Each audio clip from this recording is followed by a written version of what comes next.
로마서 8장 29절에서 30절 말씀.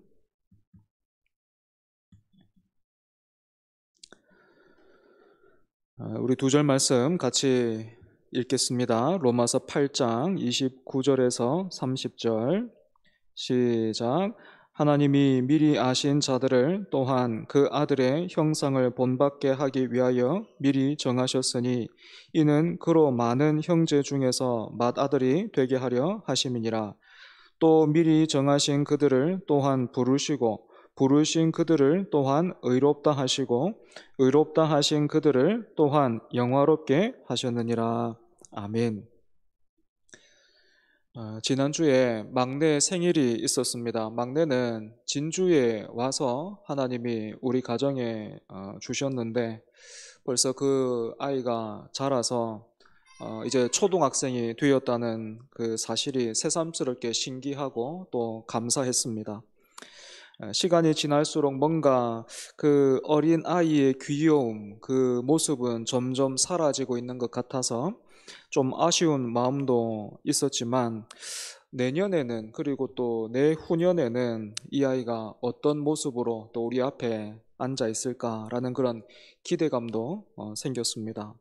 이처럼 아이가 태어나서 자라듯이 우리가 받은 구원에도요, 과정과 순서가 존재합니다. 이것을 가리켜서 구원의 서정이라고 부르기도 하고 또 중요하기 때문에 신대원 시험에도요 종종 그렇게 나오기도 하는데요. 순서가 이렇습니다. 소명, 중생, 회심, 연합, 칭의, 양자, 성화, 견인, 확신, 영화. 구원의 서정을 다루면서 우리가 먼저 알아야 할 것은 이거 다음에 순서가 뭐다 이런 걸 아는 것도 중요하긴 하겠지만요. 이런 순서들이 기계적이지 않다라는 것입니다. 이것은 구원이라는 단일한 하나님의 은혜에 대해서 인간의 측면에서 그러니까 우리 편에서 이해하기 위한 논리적인 순서입니다. 그리고 이 과정들을 묶어서요 3단계로 그렇게 분류할 수 있는데 먼저는 신분의 구원, 그리고 수준의 구원, 마지막으로 완성될 구원, 이렇게 세 부분으로 나누기도 합니다. 신분의 구원은 이 땅에 아이가 태어나는 것처럼 한 사람이 예수님을 구주로 영접해서 그리스도인으로 거듭나는 것을 의미하고, 또 수준의 구원은 태어난 사람이 주어진 환경 속에서 여러 가지 모습을 보여주는 것처럼 예수님을 믿어서 거듭난 사람의 성장에 대한 그 성숙에 대한 부분이고, 마지막 완성될 구원은 우리 주님 다시 오시는 날 이루어질 일에 대한 것입니다. 보통은 구원이라고 하면 단순히 죽어서 천국 가는 것 정도로 이렇게 알고 있는 경우가 많은데, 사실은 어떻습니까? 구원에도 우리의 인생처럼 태어나고 자라고 성숙해지는 그런 과정이 있는 것입니다. 때문에 우리가 이 땅에서의 삶을 귀하게 여기면서 한 번밖에 없는 이 인생을 어떻게 후회 없이 또 가치 있게 의미 있게 살 것인지를 두고 고민과 수고를 하는 것처럼 은혜로 받은 이 구원에 대해서도 우리가 어떻게 해야 되겠습니까? 구원받은 사람답게 살아가고자 하는 그런 사모함이 마땅히 우리에게는 있어야 되는 것이죠. 그래서 이 구원과 관련해서요, 두 주 전에는 구원의 조건을 함께 살펴봤습니다. 간단하게 내용을 복습해 보자면, 구원은 오직 예수 그리스도를 믿는 그 믿음으로만 받는데, 이 믿음은 내 신념과 노력의 결정체 같은 것이 아니라 하나님이 주시는 선물이라서 누구도 자랑할 수 없다 했습니다. 여기에 이어서 두 번째로 오늘 우리가 살펴볼 내용은요, 참된 구원의 확신은 무엇인가 하는 것입니다. 참된 것이 있다라면 부족하고 잘못된 것도 있다라는 그런 말이 될 텐데, 보통은 구원의 확신을 개인적인 체험을 통해서 묻고 찾지요. 그죠? 지금은 조금 덜한 것 같지만 뭐 덜해서 덜한 게 아니라 사실은 이 과학의 기술이 그리고 또 뭐 스마트폰 같은 어떤 그런 기술들이 발전하면서 사람들이 서로 점점 이렇게 관계를 맺는 그 일들을 꺼려하고 힘들어하고 기피하기 때문에 아마 이런 문제들이 생길 텐데요. 옛날에 스마트폰 없고 이럴 때 그래서 교회에 오면 서로가 얼굴을 마주보고 대화를 할 수밖에 없었을 때 그때는요 한 2, 30년 전인데 교회에서 종종 이런 질문을 주고 받았습니다. 이 구원의 확신을 두고 언제 어떤 일이 있었는가 묻는 사람들 있었어요. 그런데 만약 이 질문을 받았는데 거기에 명확한 대답을 하지 못하고 머리를 이렇게 긁적긁적거리고 있으면 막 이렇게 다그침이 있었지요. 네 생일은 알면서 어떻게 영적으로 다시 태어난 그 생일을 모를 수가 있는가? 그런 거 보니까 당신은 아직 거듭난 사람, 즉 구원을 받지 못한 사람이다. 이렇게 다그쳤습니다. 그런데 저는요 지금까지도 어떤 막 드라마틱하고 특별한 그런 어떤 그래서 여러분들과 한번 이렇게 나눌 만한 어떤 그런 영적인 체험요 그런 체험이 없습니다. 이런 제가 구원의 확신을 개인적인 체험에서 찾는 그 분위기 속에서 어떻게 살아남았겠습니까? 없으니까요. 어쩔 수 없이 만들었습니다. 교회에서 해마다 수련회를 가잖아요. 그죠? 중고등학생 때 그렇게 수련회를 가는데 그 중에서 제일 재밌고 또 기억에 남았던 그 수련회 떠올리면서 사람들이 이렇게 물을 때, 어떤 뭐 몇 학년 때, 여름 수련회 때, 그때 예수님 만났습니다. 이렇게 대답을 했습니다. 그러면서도 그렇게 대답을 하면서도 이게 아닌 것 같은데 라는 그런 생각은 늘 있었지만 이렇게 명확하게 대답을 안 해주면 왈가불가 그때부터 말이 길어지고 또 불필요한 오해를 사게 되기 때문에 그게 싫어서 그 싫은 마음에 더 커서 이렇게 그냥 얼버무려 거죠. 여기까지 신앙생활을 해오면서 그렇다면 여러분들은 어떠셨습니까? 여러분은 구원을 받으셨습니까? 그렇다면 무엇으로 그 사실을 확신하고 계십니까? 여러분의 구원의 확신은 무엇입니까? 앞서 제 경험을 통해서 언급했지만 한국 교회는요, 보통 구원의 확신을 내가 몇 년도, 뭐 몇 살 때 어떤 기도원에서 아니면 어떤 교회에서 어떤 목사님을 통해서 뭐 이렇게 그렇게 예수님을 만났습니다 하는 개인의 체험에서 오는 그런 감격과 감동에서 찾았습니다. 크신 하나님을 인격적으로 만난다라는 것은 여러분 사람도요 굉장히 인상 깊은 사람이 있잖아요. 큰 힘을 만나면 그 인상이 굉장히 깊이 남잖아요. 그죠? 사람도 그럴진데 이 크신 하나님을 만나면 그 경험이 어떻겠습니까? 굉장한 사건이기 때문에 그 마치 우리가 꾸는 꿈 중에서도요 태몽 같은 그런 꿈은 어떻습니까? 시간이 지나도 잊혀지지가 않죠. 생생하게 남아있잖아요. 그죠?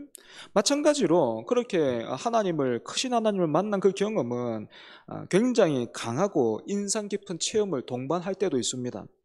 하지만 그것이 모든 사람에게 동일하게 일어나는가, 똑같이 일어나는가, 그래서 일반화시킬 수 있는가 하면 그렇지가 않아요.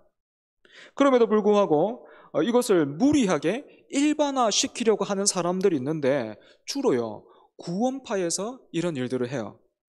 구원파의 특징 중에 하나는 깨달음을 지나치게 강조한다는 것입니다. 깨닫지 못한 사람은 구원받지 못했다라고 생각을 해요. 그래서 여러분 한국교회 한번 제가 그 20, 30년 전에 이야기를 했잖아요. 한번 확 불어닥쳤던 그 바람. 언제 어떻게 심지어는 몇 년도 몇 월 며칠에 이것까지 언급하면서 자신의 그 구원함을 확실하게 말하는 그런 사람들, 구원파의 특징입니다. 그렇다면 참된 구원의 확신은 무엇일까요? 성경을 통해서 하나의 사건을 한번 우리가 생각해 보겠습니다. 요한복음 9장을 보시면 나면서부터 앞을 보지 못했던 한 청년이 예수님을 만나서 눈을 뜨는 이른바 실로암 사건이 나오지요. 예수님께서 이 청년의 눈을 고쳐서 보게 하셨습니다. 하지만 예수님을 반대하고 적대시하던 바리새인들은 이 사실을 부정하려고 애를 썼습니다.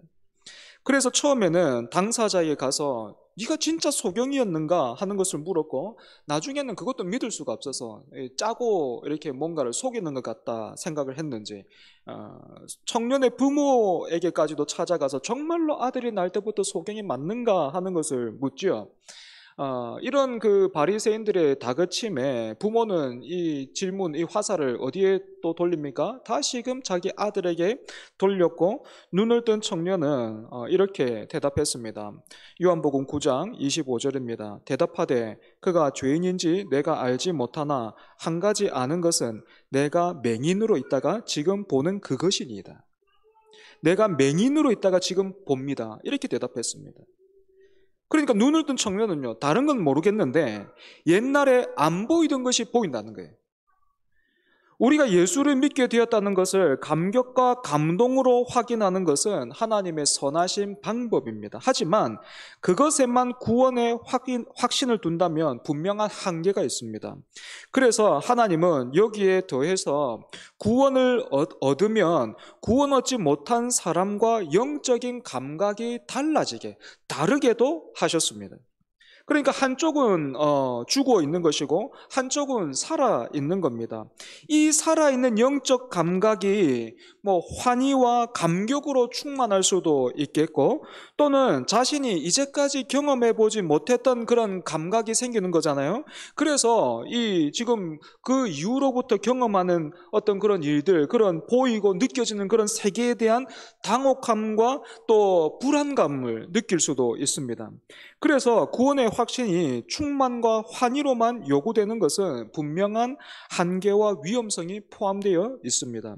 왜냐하면 감격과 또 감동의 신앙만이 진실이라면 구원을 받았는데 그것이 충만하지 않아서 자신의 신앙을 의심할 수가 있고, 구원의 모습을 다른 사람과 비교해서 구원을 베푸시는 하나님의 그 손길과 은혜를 의심하거나, 아니면 자기가 뭔가 좀 부족하게 받은 것처럼, 아니면 또 자기에게 문제가 있는 것처럼 생각할 수 있기 때문입니다. 이런 의심이 일어날 때, 안 그래도 갈팡질팡하고 있는데 주변에서 당신은 어떻게 하나님을 믿는다 하면서 아무런 감격과 감동이 없을 수 있는가 하고 이렇게 말한다면 그 사람은 어떻게 되겠습니까? 구원에 대한 불신은 점점 더 높아질 수밖에 없겠죠. 또한 감격과 감동으로 구원의 확신을 가지고자 하는 사람들은요, 이 자신의 감격이, 이 감정들이 시들어가면요, 더 깊은 감격과 감동을 맛보고 채우려고 하면서 위태로운 신앙의 길을 걷게 됩니다. 예를 들어서요, 어떤 기도원에서 기도하다가 감격과 감동 가운데서 예수님을 만난 사람, 그런 어떤 크고 놀라운 어떤 그런 체험을 한 사람은요, 힘들고 어려울 때마다 그 기도원을 떠올리게 돼요. 고난 가운데서 여러분 기도의 자리를 찾는 것은요, 전혀 잘못된 일이 아니죠. 오히려 그렇게 해야 되죠. 그런데 문제는 기도의 자리를 찾는 게 아니라 예전에 느꼈던 그 감동과 감격을 재현하기를 원하더라는 거예요. 하지만 여러분 경제학 용어인데 한계 효용 체감의 법칙이라고, 이게 무슨 말입니까? 한계 효용 체감의 법칙. 같은 경험이 반복되면 만족도는 떨어진다는 말이거든요. 그런데 이게 여러분 사람의 어떤 심리, 어떤 우리 영적인 그런 감정에도요 그대로 영향을 미칩니다. 같은 경험이 반복되면 만족이 떨어지기 때문에요, 이런 사람들은 더 큰 자극을 얻기 위해서 어떻게 하겠습니까? 신비주의나 아니면 극단적인 자아도취를 불러일으키는 그런 쪽으로 흘러갈 위험이 있다는 것입니다. 그리고 거기에서 오는 어떤 그런 카타르시스, 어떤 그런 것을요, 온전한 신앙적 감격과 감동이랑 혼동하게 되는 거예요. 아, 이게 구원의 기쁨이구나, 이렇게 혼돈을 한다는 거죠. 사랑하는 여러분, 하나님을 만나고 구원을 받으면요, 감격과 감동만 있는 것이 아니라 근본적으로 하나님이 계시다라는 그런 감각이 먼저 생겨요. 마치 전신마비로 아무것도 못하고 주변의 어떤 자극과 상황에 아무런 반응을 못하던 사람에게 어느 날 감각이 이렇게 딱 돌아오는 것처럼 근본적으로 하나님이 계신다라는 그 감각이 먼저 생긴다는 겁니다. 죄로 인해서 하나님과 단절되어서 영적으로 죽어있던 사람에게 하나님을 인식하는 그 감각이 돌아오는 것입니다. 이것이 감격과 감동보다 더 중요한 거예요. 그래서 하나님은 우리가 이렇게 다시 살아난 영적인 감각으로 비록 감정적으로 충만하지 못한 때라 하더라도 더듬어서 하나님의 존재를 찾을 수 있게 하시는 것입니다. 그래서 마침내 우리가 확인하게 되는 것이 무엇입니까? 하나님은 우리의 감격과 감동보다 크시고 우리의 감격과 감동보다 깊으시다라는 것입니다. 그래서 우리는요, 영원히 하나님을 기대하고 바랄 수 있는 것이죠. 또한 중요한 것이 있습니다. 성경에서 말하는 구원의 확신은 우리가 언제든지 신분증을 제시할 수 있는 것처럼 자기 자신을 증명하는 어떤 그런 방법과 수단으로 주어져 있지 않습니다. 여러분, 성경적인 구원의 확신은 바로 이런 거예요. 오늘 본문 로마서 8장 29절에서 30절로 다시 한번 주의를 기울여서 여러분 한번 읽어보시겠습니까? 같이 한번 읽어볼게요. 29절 30절 시작.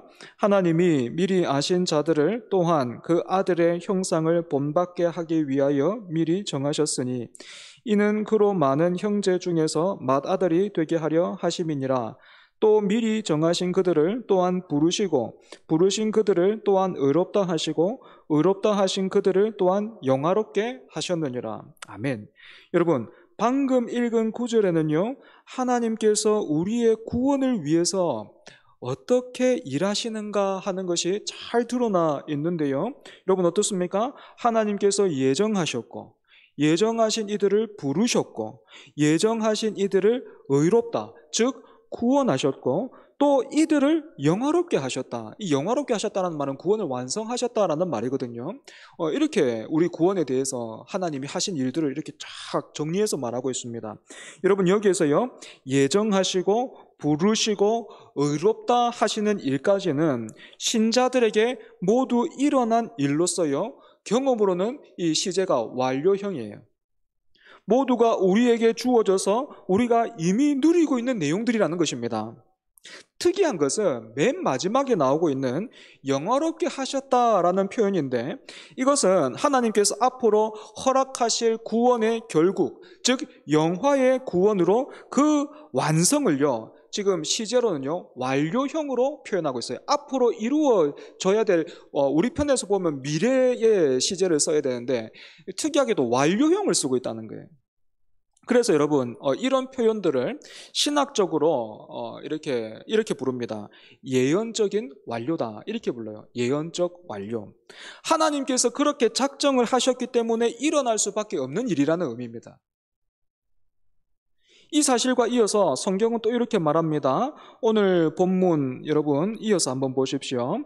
31절 32절, 로마서 8장 31절 32절 같이 한번 역시 읽어볼게요. 시작. 그런즉 이 일에 대하여 우리가 무슨 말 하리요? 만일 하나님이 우리를 위하시면 누가 우리를 대적하리요? 자기 아들을 아끼지 아니하시고 우리 모든 사람을 위하여 내주신 이가 어찌 그 아들과 함께 모든 것을 우리에게 주시지 아니하겠느냐. 아멘. 여러분 이 말씀을 단순히 하나님이 우리 편을 들어주시는데 뭐가 무서워, 여러분 이렇게 보지 말고, 우리가 방금 다루었잖아요, 그죠? 지금 우리가 또 지금 다루고 있는 이 구원의 확신과 이어서 그 좀 전에 제가 설명드렸던 그 영화롭게 하셨다라는 그 예언적인 완료, 그 내용을 염두에 두고 이 의미를 한번 생각해 보십시오. 그러면요, 이 31절과 32절은 이런 말이 됩니다. 하나님께서 우리를 사랑하셔서 이것을 작정하시고 이것을 반드시 이루겠다고 의지를 가지셨는데 누가 그분의 의지를 꺾을 수 있단 말인가? 이 일을 위해서 그 아들을 십자가에 못 박기까지 했는데 감히 누가 하나님의 이 거룩한 작정을 변경시키거나 취소시킬 수 있단 말인가? 아무것도 없다라는 겁니다. 사랑하는 여러분, 아들보다 귀한 것이 무엇이 있겠습니까? 그런 아들을 내어놓으시면서까지 하시고자 하신 일을 누가 무슨 수로 막겠냐는 거예요. 취소시키겠냐는 거예요. 그 일이 바뀌겠냐는 거예요. 그 아들을 십자가에 못 박았는데 우리가 아무리 못나고 아무리 변덕스러워도 하나님께서 우리를 향해서 펼치시는 하나님의 구원의 의지와 힘과 진념을 무엇으로 막을 수 있겠는가 하는 것입니다. 여러분, 바로 이것이 구원의 확신이에요. 사랑하는 여러분, 이처럼 구원의 확신은 우리의 경험과 어떤 감동 그리고 확인의 크기가 아닙니다. 또한 이 확신은 우리의 감격과 감동에만 의존하지도 않습니다. 우리의 감격과 감동은 우리가 내가 구원받았구나 하는 것을 알아차리게 할 수는 있어도 그 자체가 영원히 약속되어 있고 지속되는 그 은혜라는 것을 증명하는 증거는 될 수가 없어요. 왜냐하면 우리의 감격과 감동은 언제든지 시들고 변하기 때문이죠. 하나님은 그래서요, 우리의 구원을 위해서 변할 수 있는 것으로 그 증거를 허락하시지 않는 거예요. 흔들리지 않기를 원하시는 거예요. 그래서 하나님은 영원한 능력이 되시는 그 하나님께서 스스로에게 구원의 주권과 확신을 두시는 거예요. 다시 말하면 인간에게는 구원의 확신을 확인하게 하는 근거와 내용들을 두시지 않으셨고 그렇게 하지 않겠다 하신 것입니다. 하지만 그럼에도 불구하고 우리는 종종 어떻습니까? 나 같은 게 하면서 절망하고 의심하고 소망을 잃을 때가 있죠. 그런데 은혜로우신 하나님께서는 이런 흔들리고 연약한 우리의 어떤 부족함까지도 아시고 이 문제를 해결하시고 또 돕기를 원하셨습니다. 그래서 허락하신 분이 누구십니까? 바로 예수 그리스도예요. 때문에 왜 우리가 구원의 문제에서도 예수님을 바라봐야 합니까? 그것은 예수님을 통해서 하나님의 사랑이, 우리를 향한 하나님의 사랑이 확증되었기 때문입니다. 예수 그리스도의 희생 안에서는 우리가 우리의 허물과 못남으로 인해서 하나님께서 나를 버리셨다라고 그렇게 감히 생각할 수 없습니다. 나의 잘못이 얼마나 커야 예수 그리스도의 사랑을 뒤집을 수 있겠습니까? 도대체 어떤 사정이 있어야 하나님의 사랑을 끊고 의심할 수 있겠습니까? 하나님은 우리가 하나님의 사랑에 대해서 어떠한 의문도 품지 못하도록 예수님의 십자가를 그 사랑과 은혜의 증거로 우리 앞에 제시하고 계신 것이죠. 다시 말씀드리지만 우리는 하나님의 사랑을 예수님을 통해서만 확인해야 합니다. 종교심리학에서 고대의 타락한 인간들이 가졌던 그 신관이 무엇이었냐면요, 천둥이 치면 조물주가 우리에게 화를 내신다, 비가 그치면 신이 화를 푸셨다라는 것이었습니다. 이것이 좀 더 발전해서요, 기복신앙이 되었습니다. 기복신앙에 빠진 성도는 좋은 것을 주면 선하신 하나님, 나쁜 것을 주면 자기 편에서 생각하고 느끼기에 나쁜 것을 주면 공포의 하나님으로 자신의 신관을 순간순간 바꿉니다. 이런 사람들에게 하나님은 항상 나에게 좋은 것을 주셔야 되는 분이에요. 하지만 하나님은요, 좋은 것을 통해서도 좋은 것을 주시지만 나쁜 것을 통해서도 좋은 것을 주실 수 있는 분이에요. 그런데요, 기복주의의 신앙은 이것을 이해할 수가 없습니다. 이해하지를 못해요. 그래서 이 기복주의에 빠져 있는 사람, 물들어 있는 사람들은요, 신앙의 성장통을 그렇게 감수하지 않습니다. 때문에 조금만 상처를 입으면, 누가 조금만 이 자존심을 그렇게 건드리면 어떻게 합니까? 예배에 안 나오는 거예요. 교회 안 나. 나 이제 교회 안 가. 또 서로 교제하는 일을 이렇게 막 탁 끊어버린다든지 그렇게 하는 것이죠. 말씀을 정리하겠습니다. 구원의 확신이란 하나님으로부터 나는 끊어지지 않았다라는 것을 확인하는 것입니다. 여러분, 이 확인을 무엇으로 해야 되겠습니까? 불안정하고 믿을 수 없는 우리의 감정과 또 감격으로 해야 되겠습니까? 아니면 하나님이 작정하신 예수 그리스도의 십자가를 통해서 하시겠습니까? 감격과 감동에만 의존하는 신앙은 감격과 감동이 시들 때 더 큰 감격과 감동을 자극하는 종교의 형태로 전락하기 쉽습니다. 이것은 구원의 확신을 자신에게 두기 때문에 생기는 일입니다. 그래서 늘 교회에서 보면 신앙이 이렇게 자라지를 않고 확신이 이렇게 없을 때마다 어떻게 합니까? 그 홍해를 건너온 그 이스라엘 백성들처럼 건너온 것 같긴 한데 이게 가물가물하고 확실한가 해서 그 맨날 홍해만 건너다가 그냥 끝나버리는 거예요. 예수를 닮아가진 않는 거예요. 신분의 구원을 얻었는데 이 수준의 구원에서는 말할 게 없는 거지. 내가 홍해를 건넜다라는 그것밖에 없는 거예요. 그래서 맨날 그 홍해 이야기하는 거예요. 맨날 내가 과거에 내가 언제 내가 이렇게 했다. 그때 참 좋았다. 참 재밌었다. 그것만 있는 거예요.